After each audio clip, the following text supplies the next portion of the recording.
جمال مصطفیٰ یا نظر طیبہ کی گلیوں. بسم اللہ الرحمن الرحیم. الحمد للہ رب العالمین والعاقبۃ للمتقین والصلاۃ والسلام علی سید الانبیاء والمرسلین وعلی آلہ واصحابہ وازواجہ واہل بیتہ وذریاتہ اجمعین. اعوذ باللہ من الشیطان الرجیم. بسم اللہ الرحمن الرحیم. ان اللہ وملائکتہ یصلون علی النبی یا ایہا الذین آمنوا صلوا علیہ وسلموا تسلیما. اللہم صل علی محمد النبی الامی وعلی آلہ وسلم. بسم اللہ الرحمن الرحیم. رب اشرح لی صدری ویسر لی امری واحلل عقدۃ من لسانی یفقہوا قولی. بسم اللہ الرحمن الرحیم. وقل جاء الحق وزہق الباطل ان الباطل کان زہوقا. آج ہم اپنا درس نمبر 15 پڑھیں گے اور یہ سلسلہ ترغیب و ترہیب سے شروع ہو رہا ہے جس کا عنوان ہے فضائل درود شریف. آئیے آغاز کرتے ہیں. بسم اللہ الرحمن الرحیم. مفہوم حدیث ہے، ایک روایت میں آتا ہے کہ جو مجھ پر 100 مرتبہ درود پڑھے گا قیامت کے دن اس کی سفارش کروں گا. مفہوم حدیث ہے، آپ صلی اللہ علیہ وسلم نے فرمایا کہ میں نے خواب میں دیکھا کہ ایک میرا امتی پل صراط پر آیا کہ اس کا قدم لڑکھڑانے لگا. قریب تھا کہ وہ دوزخ میں گر جاتا کہ اس کا ایک درود شریف جو اس نے مجھ پر محبت سے پڑھا تھا وہ درود شریف کام آ گیا. میں نے اس کا ہاتھ پکڑا اور پل صراط سے پار کروا دیا. ہم میں سے ہر ایک سوچے اور اس کی یہ تمنا ہو کہ جب بھی درود پاک پڑھیں تو یہی سوچیں کہ میں پل صراط والا امتی ہوں اور یہ وہی درود ہے جو مجھے پل صراط پار کروائے گا. درود شریف کے لیے کوئی خاص صیغہ متعین نہیں. حضور صلی اللہ علیہ وسلم کی بہت بڑی رحمت اپنے امتیوں پر یہ ہے کہ آپ صلی اللہ علیہ وسلم نے کوئی خاص صیغہ درود پاک کے لیے مختص نہیں فرمایا، کسی لفظ کو خاص نہیں فرمایا کہ امتی کے لیے کوئی حرج ہو سکتا ہے کچھ الفاظ ادا کرنے میں مشقت کا سامنا ہو تو یہ حضور صلی اللہ علیہ وسلم کی خاص رحمت ہے. لیکن حضرت ابی بن کعب رضی اللہ تعالی عنہ کی حدیث سے یہ بات ضرور پتہ چلتی ہے کہ آپ صلی اللہ علیہ وسلم کو کثرت سے درود پڑھنا بہت پسند تھا، کیونکہ پوچھا گیا تھا کہ تہائی وقت درود پڑھا جائے یا نصف یا 2/3، تو اس وقت آپ صلی اللہ علیہ وسلم نے فرمایا کہ تمام وقت درود میں مشغول رہنا. تو یہ بات معلوم ہوئی کہ زیادتی مرغوب و مطلوب ہے. ایک محدث تھے، جب احادیث لکھنے بیٹھتے تو ایک کاپی رکھی ہوئی تھی، اس میں پہلے ایک درود شریف لکھتے پھر حدیث مبارکہ لکھتے. جب ان کے انتقال کا وقت آیا تو ان کا دل بہت پریشان ہوا، بے چین ہوا. اچانک ان کے دروازے کے باہر سے ایک اللہ کے ولی گزرے، ان کو دیکھ کر مسکرائے اور فرمایا کہ تم پریشان کیوں ہوتے ہو؟ تمہاری درود شریف والی کاپی بارگاہ رسالت صلی اللہ علیہ وسلم میں پیش ہو چکی ہے. اس کے بعد ہے ماقبل سے ربط. اشاعت اسلام پر کفار کی تدبیریں ہوتی رہیں. ولید بن مغیرہ کی تدبیر بھی ناکام ہوئی. حضرت ابوذر غفاری رضی اللہ تعالی عنہ حق کی طلب میں نکلے اور بارگاہ رسالت صلی اللہ علیہ وسلم میں پہنچ کر اسلام قبول کیا. سیدنا صدیق اکبر رضی اللہ تعالی عنہ کا بیت اللہ میں کھڑے ہو کر قرآن پاک پڑھنا ہماری نیکسٹ ہیڈنگ ہے. سب سے پہلے حضور صلی اللہ علیہ وسلم کے بعد جس نے کلمہ حق بلند کیا وہ سیدنا صدیق اکبر رضی اللہ تعالی عنہ تھے. سب سے پہلے کعبۃ اللہ میں آ کر اللہ کا کلام پڑھا اور توحید کی دعوت دی، اور کافروں نے نعوذ باللہ اتنا مارا کہ چہرہ مبارک خون آلود ہو گیا۔ حضرت عبداللہ بن مسعود رضی اللہ تعالی عنہ کا بیت اللہ میں قرآن پاک پڑھنا۔ سیدنا صدیق اکبر رضی اللہ تعالی عنہ کے بعد حضرت عبداللہ بن مسعود رضی اللہ تعالی عنہ وہ صحابی ہیں جنہوں نے کعبۃ اللہ میں قریش کے سامنے قرآن پاک پڑھا، اور ایک روایت میں آتا ہے کہ سورہ رحمان کی تلاوت فرمائی اور کافروں نے مارنا شروع کیا۔ کافر مارتے جا رہے تھے اور وہ پڑھتے جا رہے تھے مگر سورت مکمل کی، جبکہ بڑے کمزور صحابی رضی اللہ تعالیٰ عنہ تھے۔ رسول اللہ صلی اللہ علیہ وسلم کی طرف سے عبداللہ بن مسعود رضی اللہ تعالیٰ عنہ کو خوشخبری۔ حضرت ابن مسعود رضی اللہ تعالیٰ عنہ کی پنڈلیاں بہت پتلی تھیں۔ ایک دن ایک صحابی رضی اللہ تعالیٰ عنہ ہنس پڑے تو آپ صلی اللہ علیہ وسلم نے فرمایا، اگر ایک پلڑے میں جبل احد رکھ دیا جائے اور دوسرے پلڑے میں حضرت عبداللہ بن مسعود رضی اللہ تعالیٰ عنہ کی پنڈلی رکھ دی جائے تو پنڈلی والا پلڑا بھاری ہو جائے گا۔ دوسرے دن آپ صلی اللہ علیہ وسلم نے حضرت عبداللہ بن مسعود رضی اللہ تعالیٰ عنہ سے فرمایا کہ عبداللہ، تم ایسی کوشش نہ کرو، قریش کے سامنے قرآن مت پڑھا کرو، تم کمزور آدمی ہو۔ عرض کرنے لگے، اے اللہ کے حبیب صلی اللہ علیہ وسلم، اگر آپ مجھے دوبارہ اجازت دیں میں دوبارہ جا کر توحید کی دعوت دوں گا، یہ لوگ مجھے ماریں گے تو کیا ہو گیا؟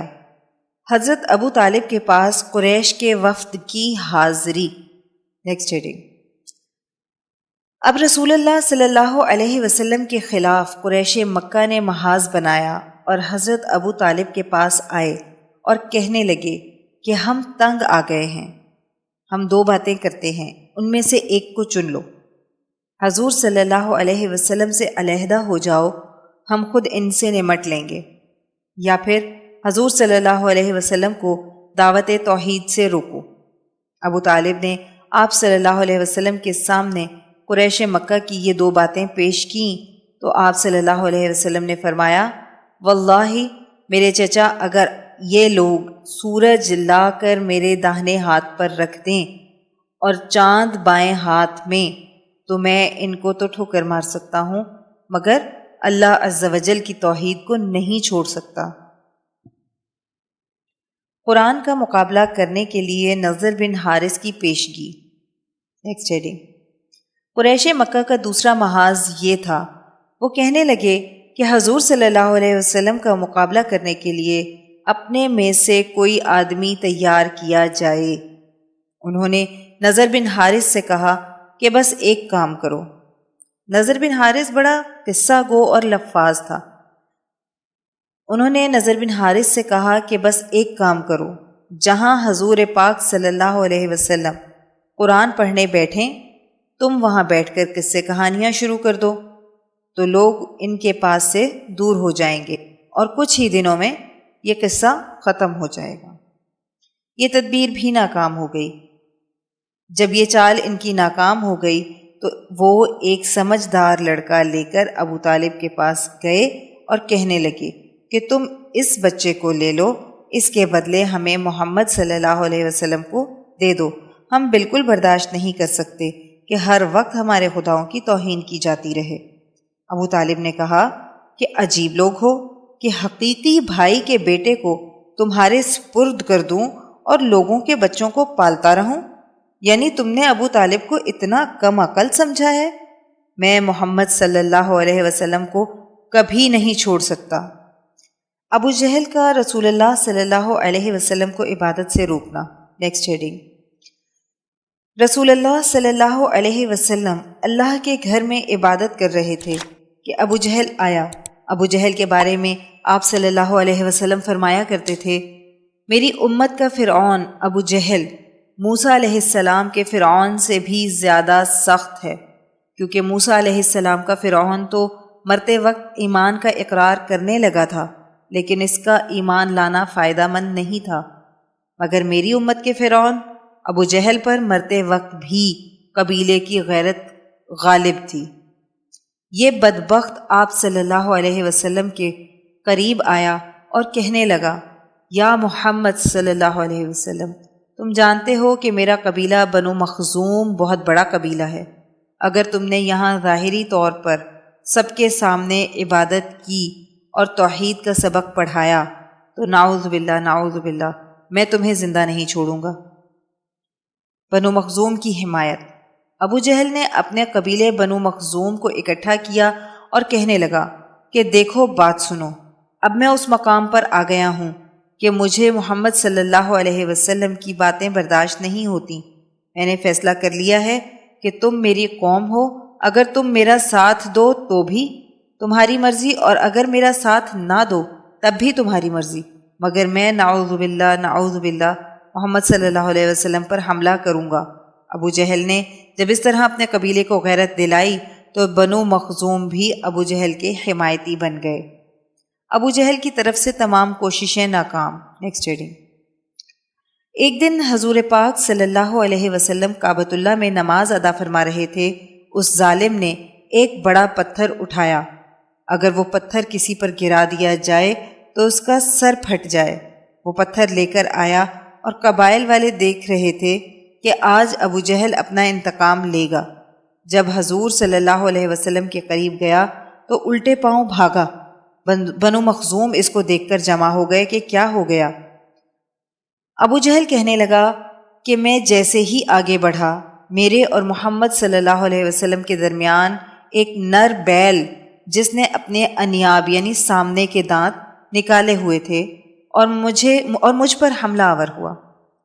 اگر میں پیچھے نہیں بھاگتا تو وہ مجھے کھا جاتا۔ اس طرح اللہ سبحانہ و تعالی نے اپنے حبیب صلی اللہ علیہ وسلم کی حفاظت فرمائی۔ ابو جہل کی دوسری کوشش بھی ناکام۔ کچھ عرصے کے بعد پھر ابو جہل آپ صلی اللہ علیہ وسلم سے کہنے لگا، یا محمد صلی اللہ علیہ وسلم، میں نے تمہیں منع کر دیا تھا کہ اللہ کے گھر میں آ کر لوگوں کے سامنے عبادت نہ کرنا، لیکن تم نے میری بات نہیں سنی۔ آج تمہیں آخری بار کہہ رہا ہوں، اگر تمہیں سجدے کی حالت میں دیکھ لیا تو نعوذ باللہ میں تمہیں کچل دوں گا۔ حضور صلی اللہ علیہ وسلم نے اس بات کا کوئی جواب نہ دیا۔ ابھی ایک ہی دن گزرا تھا، حضور صلی اللہ علیہ وسلم تشریف لائے اور عبادت شروع کی۔ ابو جہل نے دیکھا کہ یہ تو کسی طور پر مان ہی نہیں رہے۔ وہ ظالم جوش میں آیا اور پتھر اٹھا کر کہنے لگا کہ آج تو بالکل نہیں چھوڑوں گا۔ پھر خود ہی کہنے لگا کہ جب میں آگے بڑھا تو میرے اور محمد صلی اللہ علیہ وسلم کے درمیان آگ کی بڑی خندق تھی، اگر میں ایک قدم بھی آگے بڑھتا تو آگ میں جھلس جاتا۔ اور آپ صلی اللہ علیہ وسلم نے بھی فرمایا کہ آج اگر ابو جہل میرے قریب آتا تو اللہ عز و جل کے فرشتے اس کی بوٹی بوٹی کر دیتے اور اس کا دنیا میں وجود ہی باقی نہ رہتا۔ نیکسٹ ہیڈنگ ہے دعوت و تبلیغ پر کفار کا ظلم و تشدد۔ اللہ تعالیٰ کا ارشاد ہے، فَاصْبِرْ كَمَا صَبَرَ أُولُو الْعَزْمِ مِنَ الرُّسُلِ، سورہ الاحقاف آیت نمبر 35۔ آپ صبر کیجئے جیسا کہ اولو العزم رسولوں نے صبر کیا۔ صحابہ رضی اللہ عنہم کو تپتی ریت پر لٹا کر بڑے بڑے کھجور کے کانٹے چبھوئے جاتے اور خون و پیپ جاری ہو جاتا، مگر حضور صلی اللہ علیہ وسلم کا سبق تھا صبر کرنا، کچھ نہیں کہنا۔ متواتر 13 سال تک اتنی شدید تکالیف برداشت کیں کہ اس کا تصور بھی نہیں کیا جا سکتا۔ حضرت سمیہ رضی اللہ تعالی عنہا کی شہادت۔ دین اسلام میں سب سے پہلی شہید خاتون حضرت بی بی سمیہ رضی اللہ تعالی عنہا ہیں۔ ابو جہل ظالم نے کہا کہ تم اسلام چھوڑ دو۔ حضرت بی بی سمیہ رضی اللہ تعالی عنہا نے فرمایا کہ محبوب صلی اللہ علیہ وسلم کا دامن مبارک نہیں چھوڑوں گی۔ اس ظالم نے 2 سرکش اونٹ منگوائے اور پھر بی بی سمیہ رضی اللہ تعالی عنہا کی دونوں ٹانگوں میں رسے باندھے گئے اور ان رسوں کو اونٹ کے گلے میں ڈالا گیا اور دونوں اونٹوں کو مخالف سمت سے دوڑایا گیا، اور بی بی سمیہ رضی اللہ تعالی عنہا کو اس ظالم ابو جہل نے شرمگاہ میں نیزہ مارا اور ان کا جسم 2 حصوں میں تقسیم ہو گیا، لیکن اس وقت بھی ان کی زبان پر تھا اشہد اللہ الہ الا اللہ و اشہد ان محمد الرسول اللہ۔ ابو لہب کی بیوی کا رسول اللہ صلی اللہ علیہ وسلم کو ایذا دینا۔ Next heading. جب رسول اللہ صلی اللہ علیہ وسلم رات کو تہجد کی نماز کے لیے گزرتے تو ابو لہب کی بیوی کانٹے اٹھا کر کانٹوں والی جھاڑیاں ان راستوں پر ڈال دیتی کہ اندھیرا ہے، محمد صلی اللہ علیہ وسلم یہاں سے گزریں گے تو یہ کانٹے ان کو چبھ جائیں گے۔ اس طرح ابتدائے نبوت کا دور ایمان والوں پر اور محبوب صلی اللہ علیہ وسلم پر مشقت اور تکالیف سے پر تھا۔ سیدنا بلال حبشی رضی اللہ تعالی عنہ پر ظلم۔ حضرت بلال رضی اللہ تعالی عنہ امیہ بن خلف کے غلام تھے۔ امیہ نے ظلم کے پہاڑ توڑ دیے۔ عین دوپہر کا وقت، گرمی اور دھوپ کی شدت اور پتھر پر انگارے برس رہے ہوتے، اور وہ ظالم بغیر کرتے کے سینے پر ایک بہت بڑے پتھر کی چٹان رکھ دیتا کہ جنبش نہ کر پائیں، اور کہتا کہ بلال رضی اللہ تعالیٰ عنہ اقرار کرو لات و عزا کا اور اپنے خدا کو چھوڑ دو۔ حضرت بلال رضی اللہ تعالیٰ عنہ احد احد کہتے کہتے بے ہوش ہو جاتے، پھر ہوش آتا تو یوں ہی کہتے رہتے احد احد۔ ایک مرتبہ کچھ لوگوں نے حضرت بلال رضی اللہ تعالیٰ عنہ سے پوچھا کہ اور بھی تو کلمات ہوتے ہیں جیسے لا الہ الا اللہ وغیرہ، لیکن احد احد جو آپ کہتے تھے اس کی کیا وجہ تھی؟ تو فرمایا کہ کافر سب سے زیادہ اسی بات سے چڑھتے تھے، اور میں جان بوجھ کر وہی نعرہ لگاتا تھا، اور حکم بھی یہی ہے کہ کفر سے بیزاری کا اعلان کرو۔ ان کو اتنا ستایا جاتا کہ امیہ بن خلف کھجور کے بڑے بڑے کانٹے لے کر ان کے بدن میں چبھوتا، اور اسی حال میں حضرت بلال رضی اللہ تعالی عنہ احد احد کہہ کر بے ہوش ہو جاتے۔ ایک دن امیہ بن خلف نے حضرت بلال رضی اللہ تعالی عنہ کی والدہ سے کہا کہ اپنے بیٹے کو سمجھاؤ کہ یہ دین محمدی صلی اللہ علیہ وسلم کو چھوڑ دے، ورنہ اسی طرح اس کو تڑپا تڑپا کر مار دوں گا۔ حضرت بلال رضی اللہ تعالی عنہ کی والدہ آئیں، دیکھا کہ تپتی ریت پر بے ہوش پڑے ہیں۔ ماں ہیں، اس حال میں دیکھ کر تڑپ گئیں۔ ان پر کپڑے ڈالے۔ حضرت بلال رضی اللہ تعالی عنہ ہوش میں آئے۔ ماں بھی اسلام لا چکی تھیں، مگر امیہ کو معلوم نہیں تھا۔ ماں نے کہا، بلال دیکھو میں بھی مسلمان ہوں، لیکن ہم ایسی حالت میں ہیں کہ کفر کا مقابلہ نہیں کر سکتے، ہم مجبور ہیں بس۔ ان ظالموں کے سامنے اقرار کرنے کی کیا ضرورت ہے؟ ہم آہستہ آہستہ یہاں سے نکل جائیں گے۔ حضرت بلال رضی اللہ تعالی عنہ مسکرا دیے اور کہنے لگے کہ اماں، آج تو مجھے یقین ہو گیا ہے کہ مکے کے جو کافر ہیں وہ بلال رضی اللہ تعالی عنہ سے ہار گئے ہیں۔ ماں نے کہا، تم یہ کیسے کہہ سکتے ہو؟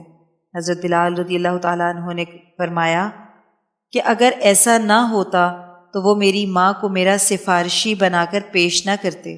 خدا کی شان، آج تک ایسے جانثاروں کی مثال نہیں ملتی۔ اس کے بعد درس کے آخر میں ہمارے پاس سلسلہ ترغیب و ترہیب ہے، اور اس کا عنوان ہے ایک داستان عشق۔ رسول اللہ صلی اللہ علیہ وسلم کے وصال کے بعد سیدنا بلال رضی اللہ تعالی عنہ مدینہ شریف کی گلیوں میں یہ کہتے پھرتے تھے کہ لوگوں، تم نے کہیں حضور صلی اللہ علیہ وسلم کو دیکھا ہے؟ دیکھا ہے تو مجھے بھی دکھا دو۔ پھر کہنے لگتے کہ اب میرا مدینہ میں رہنا دشوار ہے، اور ملک شام کے شہر حلب میں چلے گئے۔ تقریباً 6 ماہ بعد حضور صلی اللہ علیہ وسلم کی زیارت نصیب ہوئی تو آپ صلی اللہ علیہ وسلم فرما رہے تھے، ما هذه الجفوة یا بلال، اے بلال رضی اللہ تعالیٰ عنہ، یہ کیا بے وفائی ہے؟ تم نے ہم سے ملنا چھوڑ دیا ہے؟ کیا ہماری ملاقات کا شوق نہیں ہے؟ نیند سے بیدار ہوتے ہی اونٹنی پر سوار ہو کر لبیک یا سیدی یا رسول اللہ صلی اللہ علیہ وسلم کہتے ہوئے مدینہ کی طرف روانہ ہوئے۔ جب مدینہ شریف میں داخل ہوئے تو سب سے پہلے مسجد نبوی پہنچ کر حضرت بلال رضی اللہ تعالی عنہ کی نگاہوں نے رسول اللہ صلی اللہ علیہ وسلم کو ڈھونڈنا شروع کیا۔ کبھی مسجد میں تلاش کرتے، کبھی حجروں میں۔ جب کہیں نہ پایا تو آپ صلی اللہ علیہ وسلم کی قبر انور پر سر رکھ کر رونا شروع کر دیا اور عرض کرنے لگے، یا رسول اللہ صلی اللہ علیہ وسلم، آپ نے فرمایا تھا کہ آ کر مل لو، غلام حلب سے ملاقات کے لیے حاضر ہوا ہے۔ یہ کہا اور بے ہوش ہو کر قبر انور کے پاس گر پڑے۔ کافی دیر بعد ہوش آیا۔ اتنے میں سارے مدینہ منورہ میں یہ خبر پھیل گئی کہ مؤذن رسول حضرت بلال رضی اللہ تعالی عنہ آ گئے ہیں۔ مدینہ طیبہ کے بوڑھے، جوان، مرد، عورتیں اور بچے اکٹھے ہو کر عرض کرنے لگے کہ بلال رضی اللہ تعالی عنہ ایک دفعہ وہ اذان سنا دو جو محبوب صلی اللہ علیہ وسلم کے زمانہ مبارک میں سناتے تھے۔ حضرت بلال رضی اللہ تعالی عنہ نے فرمایا، میں معذرت خواہ ہوں، کیونکہ جب میں اذان پڑھتا تھا تو اشہد ان محمد الرسول اللہ کہتے وقت محبوب صلی اللہ علیہ وسلم کی زیارت سے مشرف ہو جاتا تھا اور آپ صلی اللہ علیہ وسلم کے دیدار سے اپنی آنکھوں کو ٹھنڈک پہنچاتا تھا۔ اب یہ الفاظ ادا کرتے وقت کس کو دیکھوں گا؟ بعض صحابہ رضی اللہ عنہم میں سے کسی نے مشورہ دیا کہ حضرت حسن اور حضرت حسین رضی اللہ تعالی عنہما سے سفارش کروائی جائے۔ جب وہ حضرت بلال رضی اللہ تعالی عنہ کو اذان کا کہیں گے تو وہ انکار نہ کر سکیں گے۔ چنانچہ حضرت حسین رضی اللہ تعالی عنہ نے حضرت بلال رضی اللہ تعالی عنہ کا ہاتھ پکڑ کر فرمایا، یا بلال نشتہی نسمع اذانک الذی کنت تؤذن لرسول اللہ صلی اللہ علیہ وسلم۔ اے بلال رضی اللہ تعالی عنہ، ہم آج آپ سے وہی اذان سننا چاہتے ہیں جو آپ ہمارے نانا جان صلی اللہ علیہ وسلم کے سامنے اس مسجد میں سناتے تھے۔ حضرت بلال رضی اللہ تعالی عنہ نے جب اذان دینا شروع کی، پورے مدینے کے لوگ جمع ہو گئے۔ مدینہ شریف میں اس دن سے زیادہ محبوب صلی اللہ علیہ وسلم کی یاد میں رونے والے نہیں دیکھے گئے۔ یہاں ہمارا درس نمبر 15 مکمل ہو گیا۔ آئیے دعا کر لیتے ہیں۔ اللہم صلی علی محمد النبی الامی وعلی آلہ وسلم۔ اے اللہ، ہماری اس کوشش کو قبول فرمائیں اور اس کو ہماری بخشش کا ذریعہ بنا دیں۔ اس کو قیامت تک امت کے لیے ہدایت اور عشق نبی صلی اللہ علیہ وسلم کا ذریعہ بنا دیں۔ اے اللہ، جو کچھ پڑھا، جو کچھ سنا، اس کا ثواب نبی کریم صلی اللہ علیہ وسلم کو تحفتاً، ہدیتاً، نذرانتاً، محبتاً، عقیدتاً پیش کرتے ہیں۔ قبول و منظور فرما لیں۔ یا اللہ، نبی کریم صلی اللہ علیہ وسلم کی برکت سے اس کا ثواب تمام انبیاء کرام، خلفائے راشدین، امہات المؤمنین، اہل بیت اطہار، صحابہ کرام، صحابیات، بزرگان دین، اولیاء اللہ، شہداء، صدیقین، صالحین، مومنین، مومنات، مسلمین، مسلمات کو پیش کرتے ہیں۔ قبول و منظور فرما لیں۔